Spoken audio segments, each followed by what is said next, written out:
Hi everyone, we are here at the Voelcker Homestead at Hardberger Park. I'm Nicole McLeod, I'm one of the education coordinators, and we're here with Phil Waller, one of our volunteers since 1972. He is going to show us how to put together parts of a windmill, and he'll demonstrate how to use that. So today I'm going to show you things about a windmill. I hope that you do not know. You say, I didn't know that. And we're going to put together the parts you can't see, and we're going to pump some water. So I wish some of y'all were here that you could actually do the pumping. It's a lot of fun. You may get wet, but that's part of the enjoyment. A windmill is somewhat misnamed. We got our name from windmill from people in Europe, the Netherlands and Holland and that, because they really are windmills. They have a mill with some big stones and stuff. They grind up grains and stuff. Over here, you're pumping water. So a better name would have been a wind pump, but nobody calls it that. They want to call it a windmill. Okay, so we're stuck with the word windmill. The windmills that we see mostly nowadays are reasons that people did not have streams of water in the mid-plains and other stuff in Texas here. Many parts had water under the ground, and if you just get to it. So when drills, which are not drills, the ones around here are really not drills. South of here, yes. They can drill in dirt, they can drill in sand, but they really don't drill here, they pound. They've got a very heavy thing with teeth on the bottom, and they drop it a couple of feet in a hole and pound a hole as deep as maybe 200, 300, even 400 or 500 feet deep.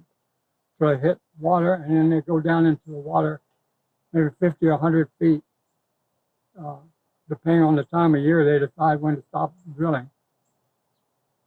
So that's part of what they do here in West Texas and Nebraska, everywhere else, is why you have windmills, to get water. And it's good water most of the time. But of all the water in the world, way less than a 0.1% of it is drinkable. All the rest is salty or some other thing. So there's very little fresh water in the world. So actually people say, oh, it's all over the place. No, it's not. Because it usually has something dissolved in it that keeps you from being able to use it.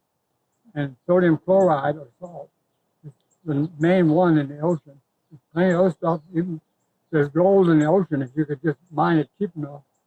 There's enough in every cubic mile. It's a fortune, but it's awfully hard to get that gold out. So we look at a windmill, one like the one behind me here. It has 4 legs. They have also make 3-legged. This one here is a 4-legged one. It's one of the better ones and a stronger one. And you'll notice it's very high. Almost every one you ever see out here, anywhere in Texas, and even in the plain states, is about 24 feet tall or better. You say, why that? The reason being that the pipes and rods and everything are 21 foot long.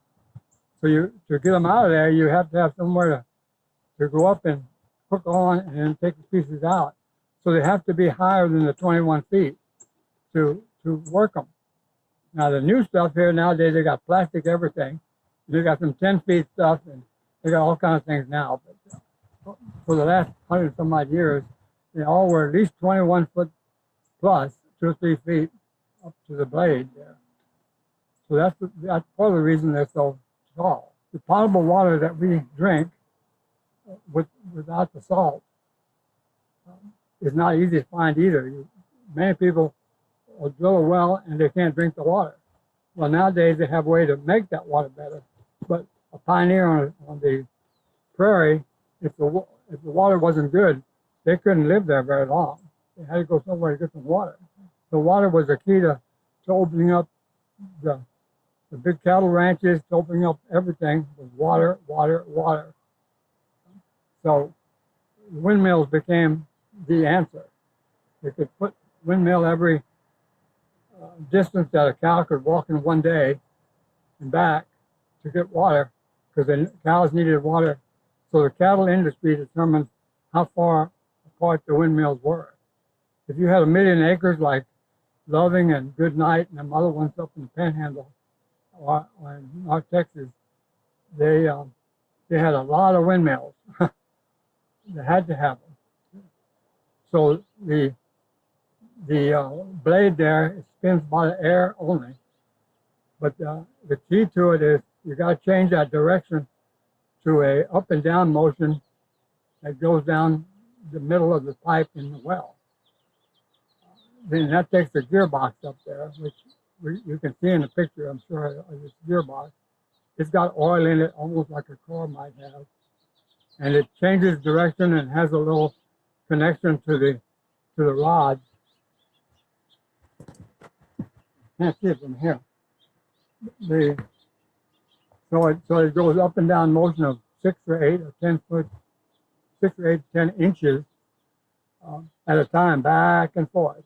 And so it brings up the water that's left over in that little piece of pipe from 6 or 8 inches.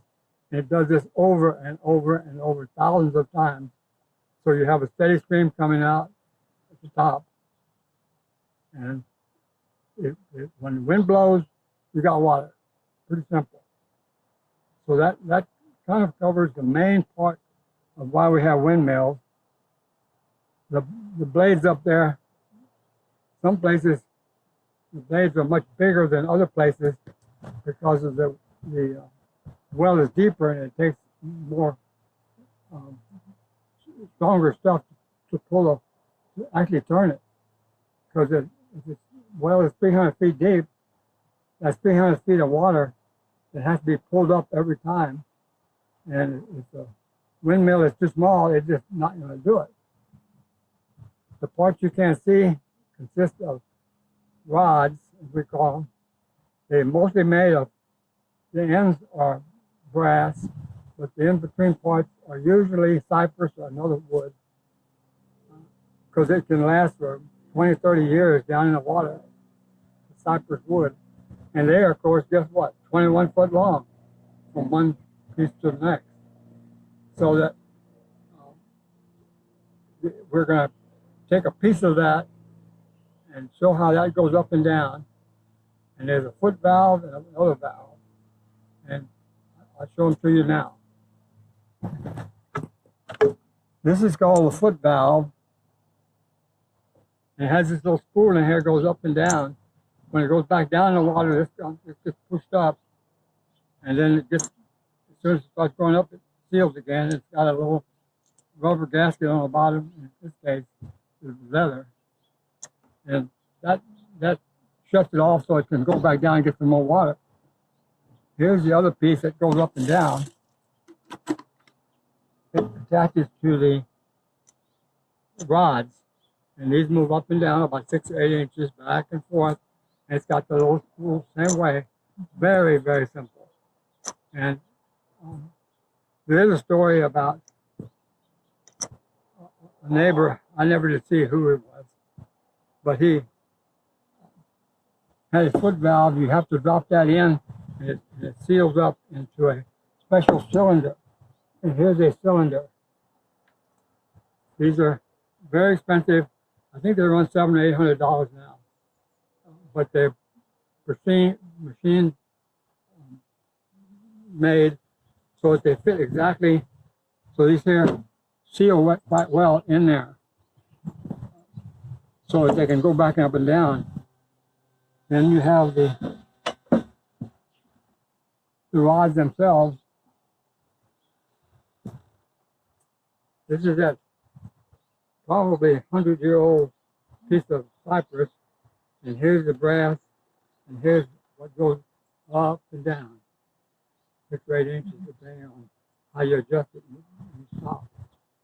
So we're going to put all these together and hope they'll hold it so we can get a bucket of water and we can actually pump it. 2, 1, go. We just assembled the windmill pump, and now we are going to pump the water. Let's try this.